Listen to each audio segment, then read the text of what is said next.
இந்த அவையில் பெண்களுக்கு எதிரான குற்றங்கள் தொடர்பான 2 சட்டத்திருத்த முன்வடிவுகளை அறிமுகம் செய்வதற்கு முன் அவற்றின் முக்கியத்துவத்தை பற்றிய விவரங்களை முன்னுரையாக குறிப்பிடுவதற்கு தங்கள் அனுமதியோடு நான் இங்கே தெரிவிக்க விரும்புகிறேன். பெண்களுக்கு எதிரான பாலியல் வன்கொடுமைகளில் ஈடுபடுவோர் மீது தயவு தாட்சணியமின்றி நடவடிக்கை எடுத்து சட்டப்படி அவர்களுக்கு கிடைக்க வேண்டிய தண்டனைகளை வாங்கி தருவதிலும் உறுதியோடு செயல்பட்டு வருகிறது நம்முடைய தமிழ்நாடு.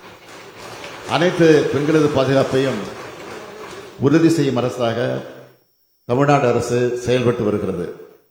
பெண்களுக்கு இழைக்கப்படும் பாலியல் வன்கொடுமை என்பது யாராலும் மன்னிக்க முடியாத குற்றம். இத்தகைய கொடூர குற்றங்களில் ஈடுபடுவோருக்கு வழங்கப்பட வேண்டிய தண்டனை என்பது இத்தகைய செயல்களில் ஈடுபட முனைவோருக்கான கடும் எச்சரிக்கையாக இருந்திட வேண்டும்.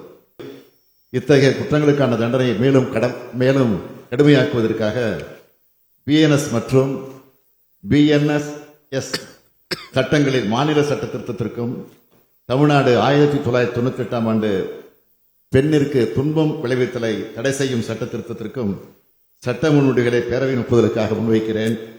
அனைத்து உறுப்பினர்களும் இதற்கு ஒப்புதல் அளிக்க வேண்டும் என்று கேட்டு அமைகிறேன். 2025ஆம் ஆண்டு குற்றவியல் சட்டங்கள் தமிழ்நாடு திருத்த சட்ட முன்வடிவு மாண்புமிகு முதலமைச்சர் அவர்கள். மாண்புமிகு பேரவைத் தலைவர் அவர்களே, 2025ஆம் ஆண்டு குற்றவியல் சட்டங்கள் தமிழ்நாடு திருத்த சட்ட முன்வடிவு அறிமுகம் செய்ய அனுமதி கோருகிறேன். மாண்புமிகு முதலமைச்சர் அவர்களின் தீர்மானம் பேரவையின் முடிவுக்கு விடப்படுகிறது. ஏற்போர் ஆம் என்க, மறுப்போர் இல்லை என்க. ஏற்போரே அதிகம் என்று கருதுகிறேன். ஏற்போரே அதிகம். தீர்மானம் நிறைவேறியது. மாண்புமிகு முதலமைச்சர் அவர்கள். மாண்புமிகு பேரவைத் தலைவர் அவர்களே, மேற்படி சட்ட முன்வடிவை அறிமுகம் செய்கிறேன். 2025ஆம் ஆண்டு தமிழ்நாடு பெண்ணிற்கு துன்பம் விளைவித்தலை தடை செய்கின்ற திருத்த சட்ட முன்வடிவு மாண்புமிகு முதலமைச்சர் அவர்கள். மாண்புமிகு பேரவைத் தலைவர் அவர்களே, 2025ஆம் ஆண்டு தமிழ்நாடு பெண்ணிற்கு துன்பம் விளைவித்தலை தடை செய்கின்ற திருத்த சட்ட முன்வடிவை அறிமுகம் செய்ய அனுமதி கோருகிறேன்.